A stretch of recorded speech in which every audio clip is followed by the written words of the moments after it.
কোনো রেস্টুরেন্টে বসে খাচ্ছি, চাইনিজ রেস্টুরেন্টে। কারণ চাইনিজ সবজি একদম ভাজা মচমচে, একটা চিকেন, সালাদ, ফ্রাইড রাইস, তাই 10 আউট অফ 9.9। আচ্ছা ঠিক আছে, দাঁড়ান টাকা এটা রাখুন। ঠিক আছে,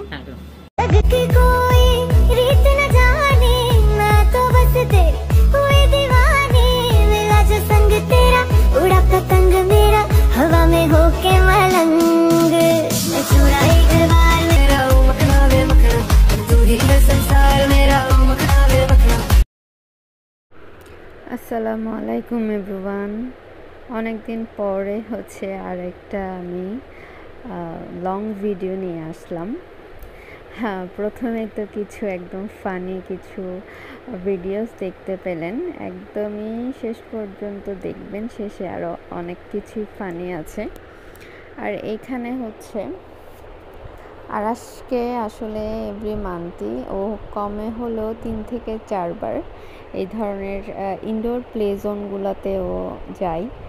একদমই ফেলে দিলে 4-5 বার ও যাবেই যাবে, কারণ আসলে এখন বাচ্চাদের খেলার মতো জায়গা হচ্ছে এগুলোই, ইনডোর প্লে জোনগুলোই আছে। এখন তো আর আগের মতো কোনো খোলা মাঠ নেই যেখানে গিয়ে বাচ্চারা একটু দৌড়াদৌড়ি করবে, একটু খেলাধুলা করবে, যেগুলো আমাদের সময় ছিল।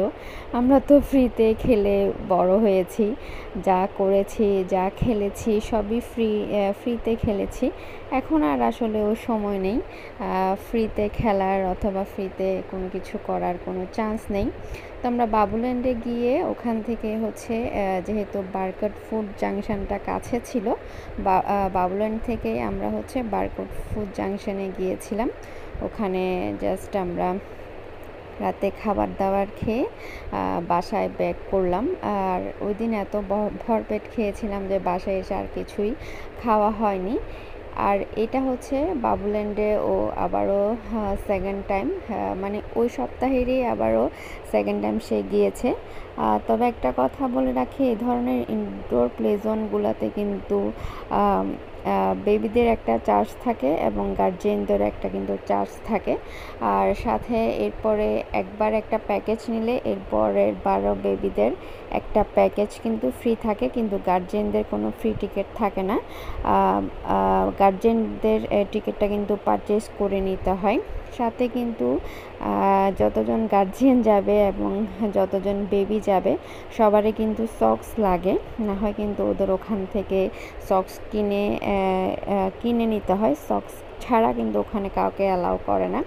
তাই এখানে মোটামুটি আমার একটু প্রাইসগুলো বেশি লাগে, টিকিটের প্রাইসগুলো বেবিদের জন্য 400 টাকা করে নেয়, আর গার্জিয়ানদের 175 টাকা করে হচ্ছে টিকিটের প্রাইসটা থাকে।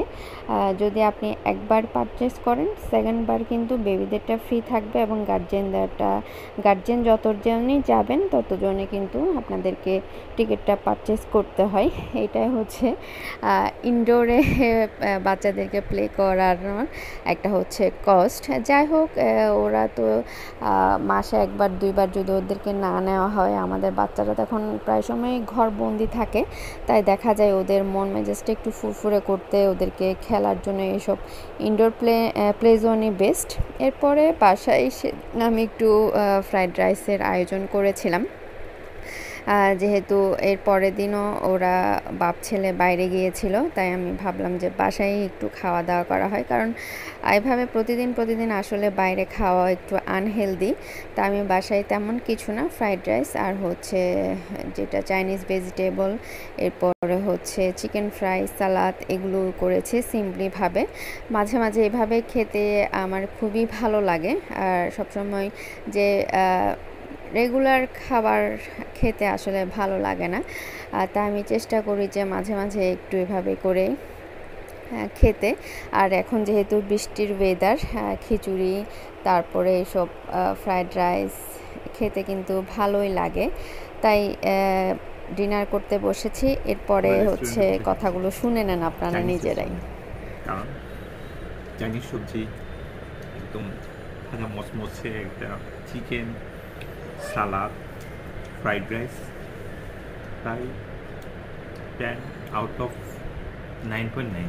আচ্ছা ঠিক আছে, ধরেন টাকা এটা রাখুন, ঠিক আছে। Thank you.